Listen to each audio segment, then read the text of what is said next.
Meanwhile, thousands are expected to gather in London this afternoon for a march against the surging levels of anti-Semitism. اب کی دفعہ ایک مومن نے کیا کارنامہ سر انجام دے دیا جس کی وجہ سے پوری دنیا پھر سے اپنا سر پکڑ کے بیٹھ گئی ہے. Thousands of British Jews and their supporters were led through the streets of London by celebrities,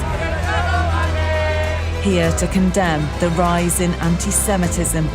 تو پوری دنیا میں اس وقت صرف ایک قوم ہے جس کے خلاف لوگ اٹھ کھڑے ہو رہے ہیں، جو کہہ رہے ہیں کہ یار یہ کچھ زیادہ ہی ہو گیا. ان کو ہندوؤں سے پرابلم نہیں، ان کو بدھسٹوں سے ان کو پرابلم نہیں. حافظ سعید، جی ہاں حافظ سعید جس کو کہ یو این نے ڈیزگنیٹڈ ٹیررسٹ بھی کہہ رکھا ہے، لیکن یہ اور بات ہے کہ ہمارے یہاں وہ ابھی تک صاحب بنا ہوا ہے. ہم نے دیکھا ہے کہ پورے یورپ میں ایک رائٹ ونگ کی لہر آ گئی ہے، کیونکہ یہ پرو پیلسٹائن جو کہ پرو حماس پروٹیسٹ ہے، انہوں نے اپنی گندی شکلیں دکھا دی ہیں دنیا کو. نام دیا گیا نان اسٹیٹ ایکٹرز کا کہ جی یہ نان اسٹیٹ ایکٹرز ہیں اور اس سے ہمارا کوئی لینا دینا نہیں ہے، لیکن ایسے کہہ کے پاکستان اپنا پلہ جھاڑ نہیں سکتا، اس لیے کہ چاہے یہ نان اسٹیٹ ایکٹر ہوں چاہے یہ اسٹیٹ ایکٹرز ہوں، بہرحال ان کا تعلق پاکستان سے ہے. ہر ملک کے اندر ایک قوم کو لے کے ڈبیٹ چل رہی ہے، وہ یہ کہ یہ مسلمانوں کے گندے کالے کارنامے. بلکہ 200% جو ہے یہ بات ثابت ہوئی. ٹرمپ کی MSNBC نے رپورٹ کیا کہ اس نے بھی یہ اس کی کیمپین کے اندر یہ ڈاکیومنٹ لیک ہوئی ہے کہ اس نے پھر سے مسلم ٹریول بین لگانا ہے. نمستے دوستو، جے ہند. ہندوستان اسپیشل میں آپ کا سواگت ہے دوستو. 7 اکتوبر کو اسرائیل پر غزہ استھت حماس آتنکی سنگٹھن نے 5000 راکٹ داغے، جس کے بعد سے اسرائیل اور حماس کے بیچ بھیشن یدھ کی شروعات ہوئی. حماس دوارا کیے گئے حملے کو تمام دیشوں نے غلط قرار دیا. اسی بیچ کئی دیش دنیا بھر میں یہودی ورودی بھاونا کے خلاف سمرتھن کر رہے ہیں. برٹن کی راجدھانی لندن میں ہزاروں لوگوں نے یہودی ورود بھاونا کے خلاف مارچ نکالا، جس میں پورو پردھان منتری بورس جانسن سمیت تقریباً 1 لاکھ لوگوں نے حصہ لیا. بتا دیں کہ حماس اسرائیل کا یدھ شروع ہونے کے بعد سے ہی برٹن کی سڑکوں پر فلسطین سمرتھکوں نے لگاتار ورود پردرشن کیا. اسی بیچ یہ ریلی یہودی ورودی بھاونا کے خلاف ہو رہی ہے. اس مارچ میں برٹش میں موجود بھارتی مول کے لوگوں نے بھی بھاگ لیا.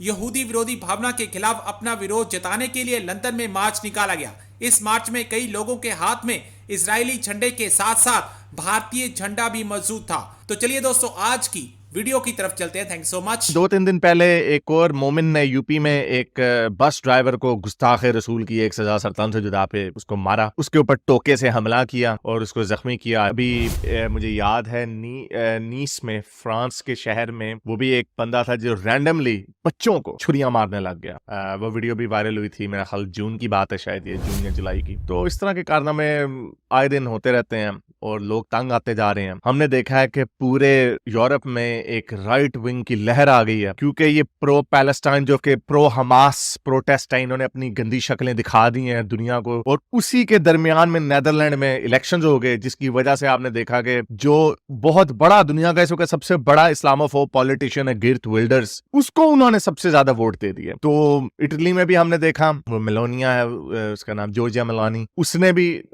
وہ بھی پاور میں آئی. اور اب ہمیں دیکھ رہے ہیں ٹرمپ بھی شاید پاور میں آئے گا. ٹرمپ کی MSNBC نے رپورٹ کیا کہ اس نے بھی یہ اس کی کیمپین کے اندر یہ ڈاکیومنٹ لیک ہوئی ہے کہ اس نے پھر سے مسلم ٹریول بین لگانا ہے. تو پوری دنیا میں اس وقت صرف ایک قوم ہے جس کے خلاف لوگ اٹھ کھڑے ہو رہے ہیں، جو کہہ رہے ہیں کہ یار یہ کچھ زیادہ ہی ہو گیا. ان کو ہندوؤں سے پرابلم نہیں، ان کو بدھسٹوں سے ان کو پرابلم نہیں ہے، ان کو اب یہودیوں سے پرابلم نہیں. جو فار رائٹ کے جو ان کے ٹرو ریسسٹ ہیں، وائٹ سپریمسسٹ جو ہیں، ان کو ہے یہودیوں سے پرابلم، ان کو ہے. لیکن جو موسٹلی جو سمجھدار لوگ ہیں، جو بیچ کے لوگ ہیں، جو سب کو اگر ان کے ساتھ اچھے سے بات کرو گے تو وہ اچھے سے بات کریں گے، ان کے ساتھ بدماشی کرو گے تو بدماشی کریں گے، جو نارمل انسانوں کا رویہ ہوتا ہے. وہ سارے ایک قوم سے پریشان ہیں اور وہ یہ والی پریشانی ہے. تو اسی طرح ایک طرف یہ پرو حماس پرو پیلسٹائن کر رہے تھے، تو یہاں پر ایک الجیرین مائیگرنٹ نے 50 سال کا تھا، اس نے ایک عورت کو چھریاں ماری، وہ کرٹیکل کنڈیشن میں ہاسپٹل میں. ایک مرد کو چھریاں ماری، وہ بھی کرٹیکل کنڈیشن میں ہاسپٹل میں. اور 3 بچوں کو چھریاں ماری، ان میں سے ایک کو ڈسچارج کر دیا، دوسرا بھی کیئر لے رہا اور تیسرا جو ہے وہ کرٹیکل کنڈیشن میں ہے بچہ. تو